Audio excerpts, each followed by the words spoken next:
اللقاء كذلك، لأنه إنسان يمكن أن نقول أنه فنان بكل المقاييس، ونقول له في هذا المنبر ألف مرحبا في بلدك الثاني المغرب، وكنرحب بك في افتتاح مهرجان موازين على منصة النهضة اليوم إن شاء الله.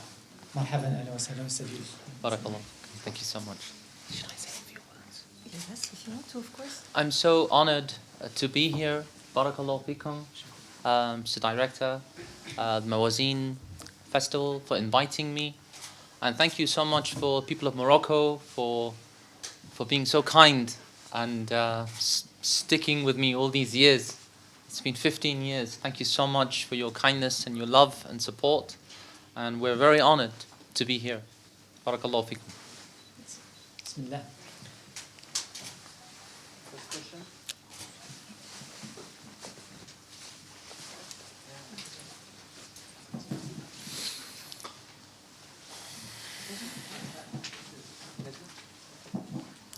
مساء الخير. سوف أطرح السؤال. أحمد الصحافي من الأحد المغربية. سوف أطرح السؤال باللغة العربية إن كان ممكن. بالنسبة للأستاذ سامي يوسف، في عالم الإسلامي أو في العالم كله يعيش على إيقاع الإرهاب وعلى إيقاع الصراع بين الثقافات، هل عندما فنان عربي أو فنان مسلم ذو الأصول المسلمة يغني عن التسامح، عن اللقاء بين الثقافات وإمكانية التواصل بين الأديان وهذه الثقافات وبين الإنسان والتأكيد على الروح الإنساني التي تجمع بين جميع البشر، هل في هذه الظروف يمكن هذا الرسالة يمكن أن تصل، أم أن المتلقي خاصة مع الظروف التي يعيشها العالم يمكن أن يعتبرها مسألة سخرية أو مسألة غير ذات جدوى في ظل هذه الظروف التي يعيشها العالم؟ وشكرا.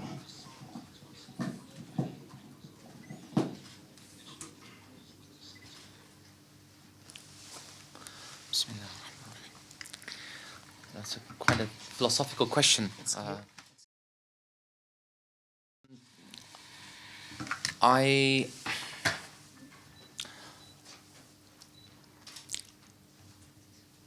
think one thing we need to understand is that the world that we're living in, I would say the modern world that we're living in, the Western world, is innately, in my opinion,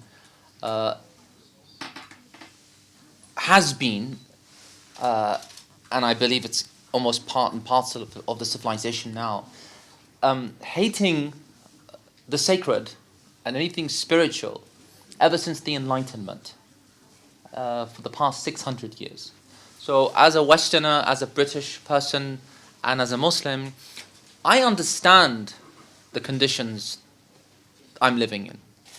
And that's why I'm generally not an angry person. But it is a difficult time, and yes, there's a lot of problems. And on the flip side of things, the extremists that you talk about, they are also from modernity. They don't belong to tradition. You know, the extremists that you refer to, they are also, from the 20th century. They go back to the 20th century. But in terms of, I'd like to bring it back to music, and I'm here as a musician, not as a representative of any group or any faith group. My love is music, and I'm a lover of God, I'm a lover of the sacred, but it's a personal thing, actually. It's not something I'd like to go around, every conversation I have to talk about faith. It's quite clear that my music has a spiritual dimension, God willing, inshallah. And I'm here. It's a great honor for me to have a platform like Bemawazin and to perform music that's, I would say, fairly sophisticated music, whether you like it or not. But a lot of effort has gone in, months and months of training and notes, and a lot of it, I'm a composer first, then a singer. So a lot of effort has gone in to the arrangements and the compositions, and as you will see, it's a full live concert. There's no playback, there's no buttons, there's no, light show. It's music. And the most important thing about this music is that it's promoting or addressing turath, and tradition. And nowhere, I believe, in the Muslim world, in the Islamic tradition, is there more Turath than here in Morocco. It's one of the most, if not the most remarkable in terms of its intellectual, cultural contributions. So I'm deeply honored. My love has always been heritage, tradition, and I'm a lover of the sacred. I'm honored to be here performing music that celebrates 1,000 years of tradition and heritage from Andalusia to China. Thank you. Assalamu alaikum, brother Sami. My Actually, I'm over here, brother. There, I'm on your left. I'm from the On your National left. in the United Arab Emirates. Ahla. Lovely to speak to you. Had the pleasure of seeing you in Dubai at the Opera House, which was made to a wonderful concert. Thank you. It was a wonderful night. Just regarding that album, so you released your live in Dubai Opera not long ago, and before that, Yegib, before was Baraka. Both of these albums are quite different, but at the same time, it still discusses the, as the Turath. I mean, there's a clear link, you're looking at Andalusia, some Indian continent.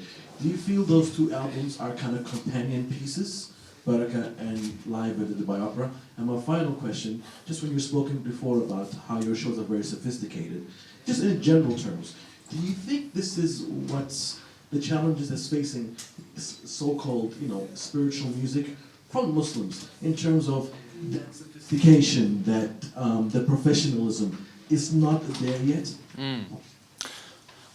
Thank you for plugging my album, by the way. It's very kind of you. The gentleman is referring to an album that I released in 2016 called Baraka. And it's a celebration of, it took over a year actually to research. I had many professors, scholars, musicians, philosophers who contributed to the research of that album. And it really is it goes back to Rabi al-Adawiyya and also Mu'inuddin Chishti of India and everything in between. And you're talking about, you alluded to the album, the Dubai Opera album. Yes, I think you're right. These two albums are complementary. I suppose Live at the Dubai Opera is a realization of what that kind of music would sound in a live setting, how it would look. Every single instrument on that album, and as well as in the Baraka album, is traditional, including the guitar, which goes back to Andalusia.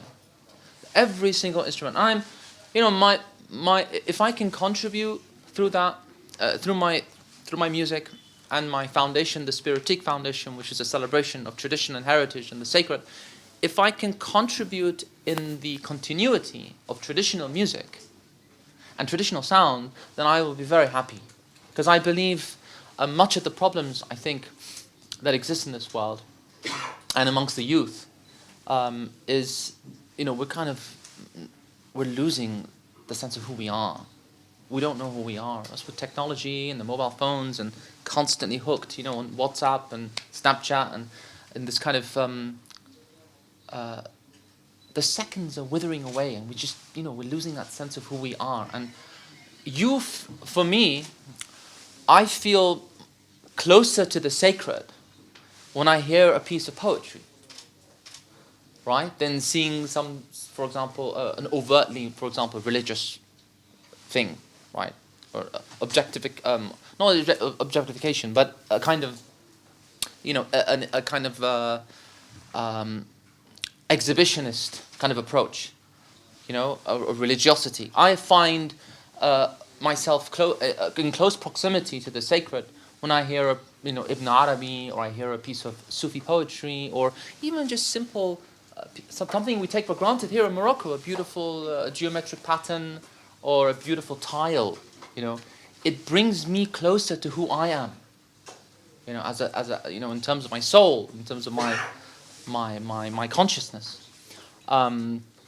Then, for example, seeing something overtly, if you know what I mean. So heritage and tradition, I believe, is the key for myself to preserving,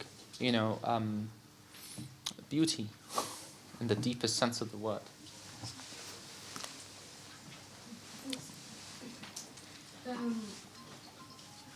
في حوار أحد الجرائد الإلكترونية أنا حسن عاتب من مجلة سيدتي.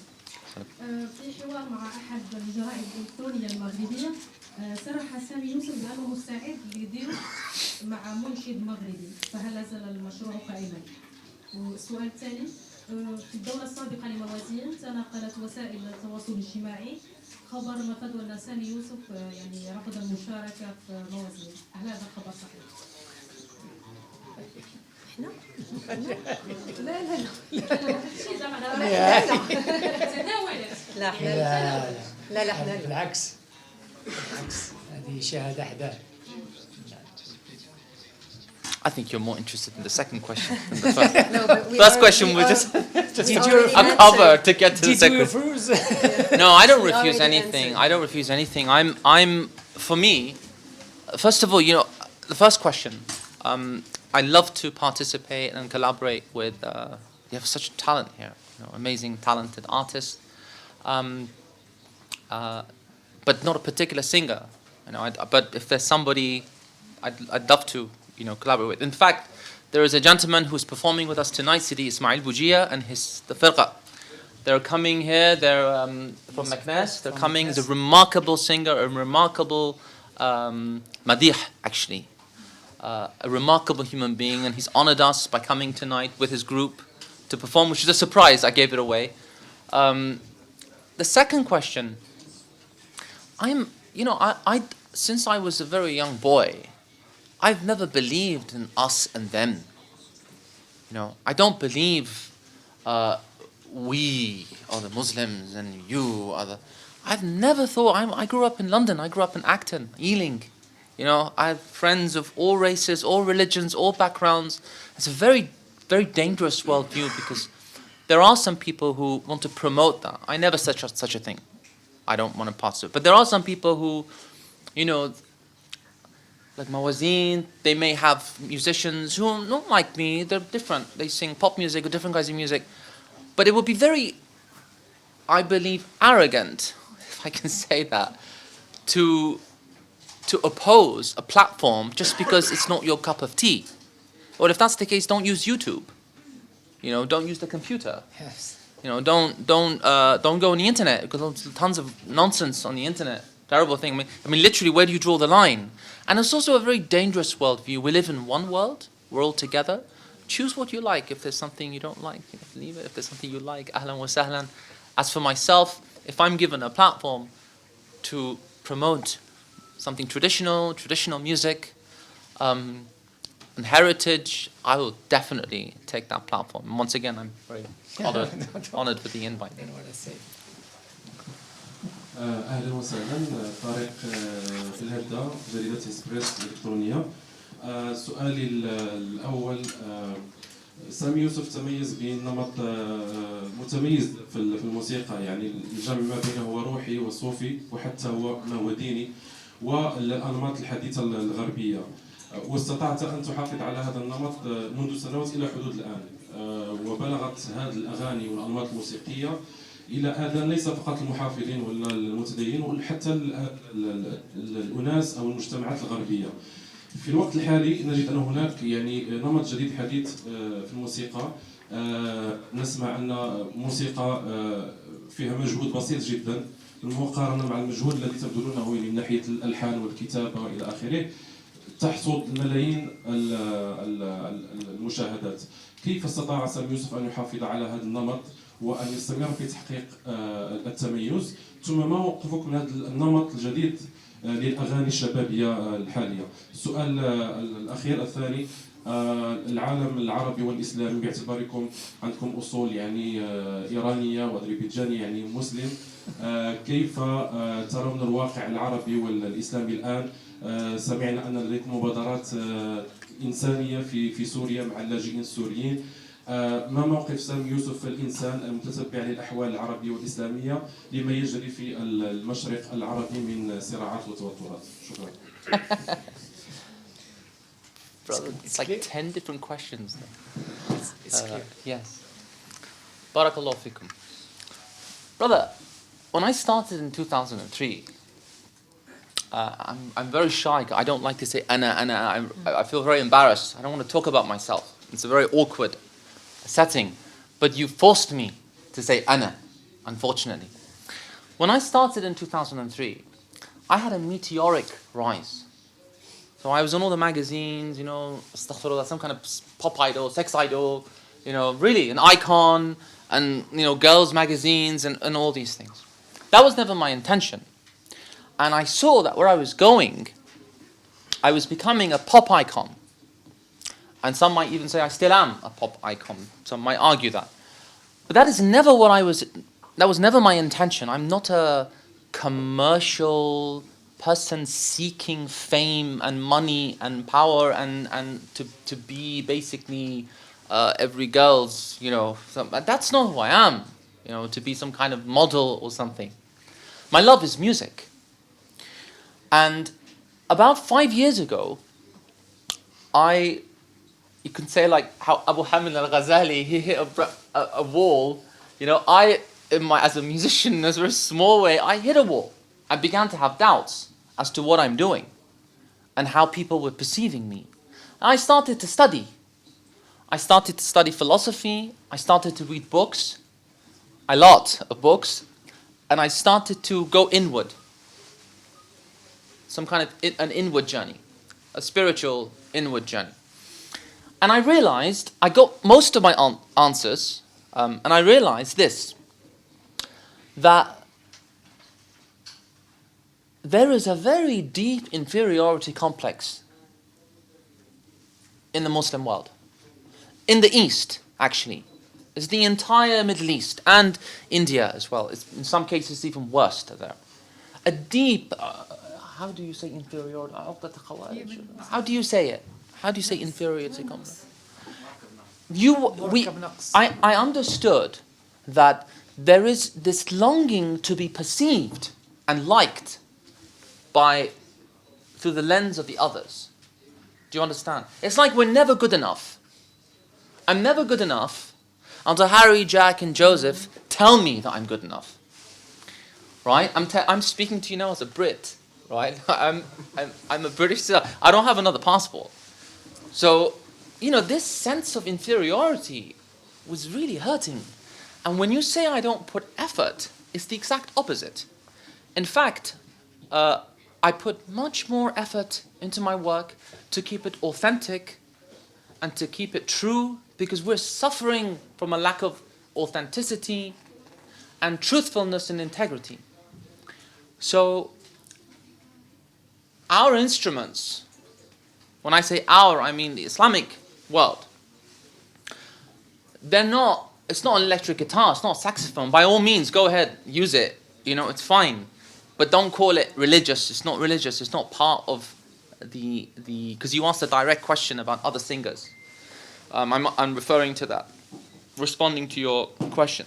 But the honest truth is that until this inferiority goes and disappears, you know, people are never really going to be at peace. You know, we have to be at peace with ourselves. I can't constantly want to be liked. Like me. You know, Western people or French people like me. You know, it's a very sad state to be in. You know, the Islamic civilization is one of the only civilizations that is studying its tradition through the lens of somebody else. Most of the books they teach in the universities are from Frenchmen and you know, people who, there's some admiration there, but you know, there's the skeptics as well. It's from the lens of somebody else's civilization. So, what I'm trying to do is I'm trying to be 36. Brother, you know, I'm not 18. There are people who are 40 years old, and they're acting like kids, like children. It's embarrassing. That's their way, that's their path. You're not to be judgmental. But I'm 36. I'm trying to make music that is reflective of my ahwal, my state, my thinking, my philosophical, mental, spiritual, psychological state. And if I have to be absolutely honest, the majority of things that come out using religious, branding it in a religious term, right? They're terrible. And the irony is, this is the irony, that my wife, who's German, she's a German lady. We've been married 12 years now, alhamdulillah. She finds authentic Moroccan culture much more exotic and beautiful than some kind of pseudo mixing fusion, the a horse's head and the body of a cow and then the tail of an elephant, the trunk of an elephant, the taking from here and there. So authenticity, if those people want to reach the West that you talk about, be authentic, be yourself. And that's what I'm trying to do. And it's not easy, making Araftul Hawa from Rab al-Adawiyya, using tambour, traditional instruments that are from the Hadara and from the Turath of the Islamic civilization, which also includes Christians, Jews, and others. Islamic civilization is not only Muslims. There are many others who participated and lived side by side. Is much more challenging than taking a beat, with a kick and techno and adding some, religious terminologies which anybody can do in the shed. Anyone can do with a computer. It's like a robot. So my advice to you as a brother, with all my respect, please forgive me, but don't have an inferiority complex. Don't think, just because someone is using tambour, he's not putting effort. It's the exact opposite. Just because it doesn't sound Western, then it can't be good. Because it doesn't sound like what you would, like Rihanna or some pop singer, with all my respect to them, right? Then it can't be good. It's a terrible state to be in. It's so sad. It's so decadent. It's not reflective of this mighty tradition, this mighty culture, mighty heritage. Whilst we respect I respect all the traditions. I have in-laws who are Christians, I have family members who, different backgrounds. But you have to appreciate every tradition for what it is, not for what you want it to be and what others see it for, if it makes any sense.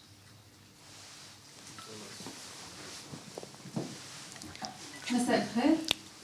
فتيحة رشدي بوابة المنارة. الفنان سامي يوسف أول ما تعرف عليك الجمهور عبر أغنية معلم. هذه الأغنية التي أحدثت ضجة كبيرة في عالم الفن، وليس فقط في العالم الإسلامي وإنما في تقريبا الأربع قارات، وحققت نجاحا منقطع النظير. هل كنت تتوقع هذا النجاح لهذه الأغنية؟ السؤال الثاني هو أن قبل سامي يوسف كان هناك فنانون كثر متميزون بالإنشاد الديني أو بالأغنية الملتزمة، لكنهم وبعده كذلك كثر، لكنهم لم يحققوا النجاح الذي حققه سامي يوسف. فما هو السر وراء هذا النجاح، والأهم من ذلك الاستمرارية على النجاح؟ شكرا. بارك الله فيكم. Yes, very kind of you. Thank you.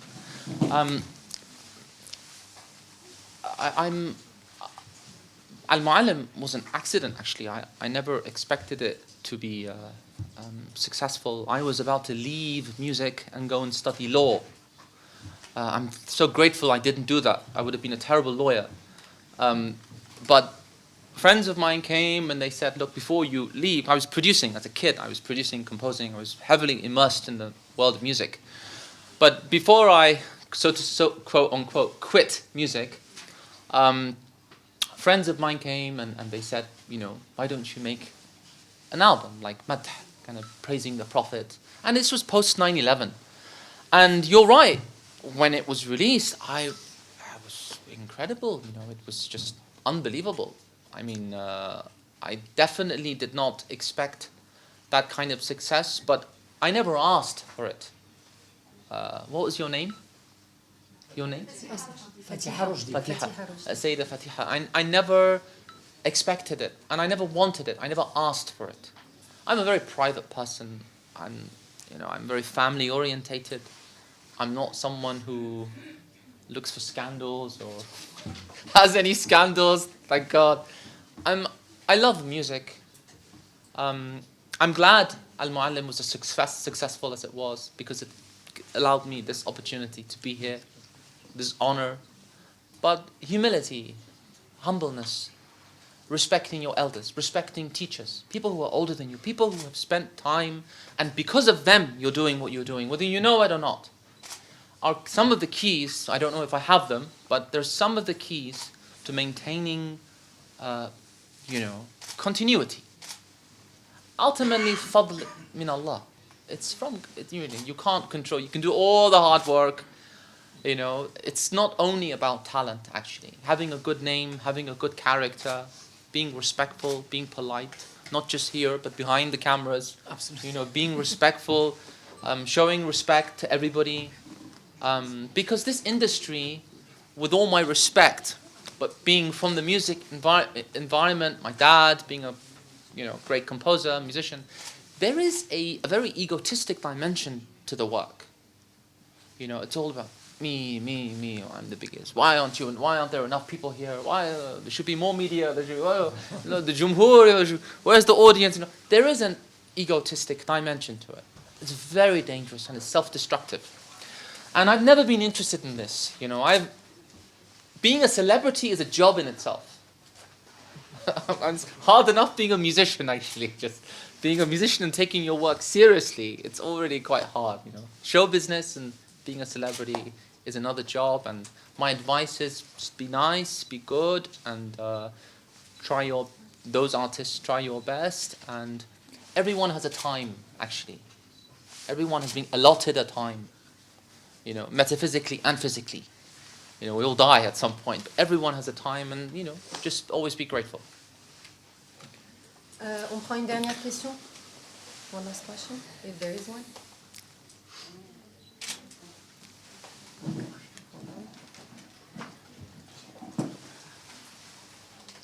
There you go. Yes. In case. Yes.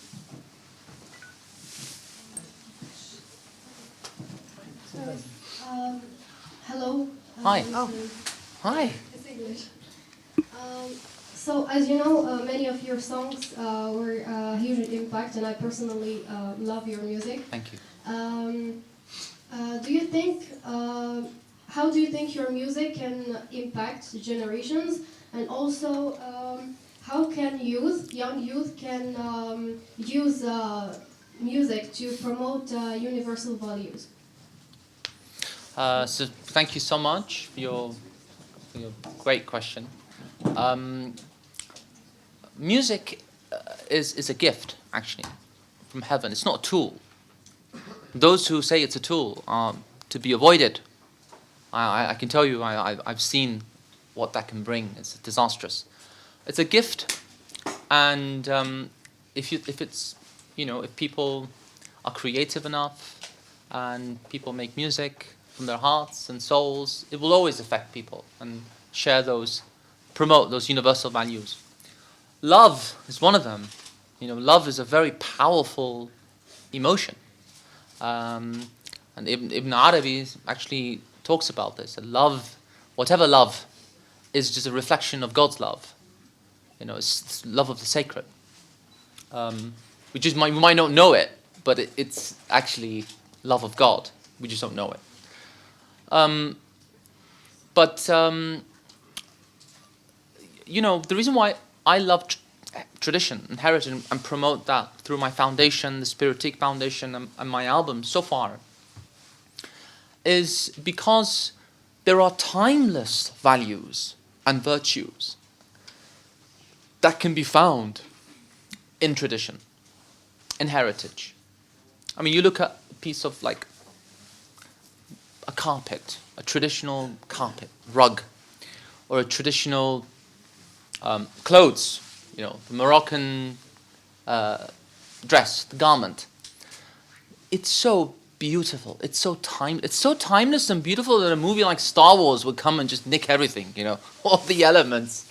George Lucas, a lot of what he used is from Sufism, and it's a truth, really, because there's something timeless about and beautiful about the traditional things and heritage. And I think that's probably one of the greatest challenges that we have, because this tradition is slowly evaporating. It's disappearing. You have, like the gentleman on this side, our brother, you have like two schools of thought. Ever since Jamaluddin Afghani, Rashid Rida, and all these people who came about, who are ultra-modernists, who just want to taqlid, of the Western, and we're not good enough, we'll never be good enough, so let's just copy. Let's just copy. It's the only way. Taqlid. And this is a defeated mindset. It's a defeated, a very sad mindset. And it does not reflect tradition. Tradition and traditional ways and traditional Islam, traditional religion, all religions, Islam is no exception, is one that's permeated by love, by compassion, by unbelievable beauty. In every regard, music is no exception. Some of the most powerful music one can hear are the hadras and the mawashahat and the music of any zawiyah you go to. It's mind-blowing, actually. Just sit there and listen, and you elevate it to another world. Really.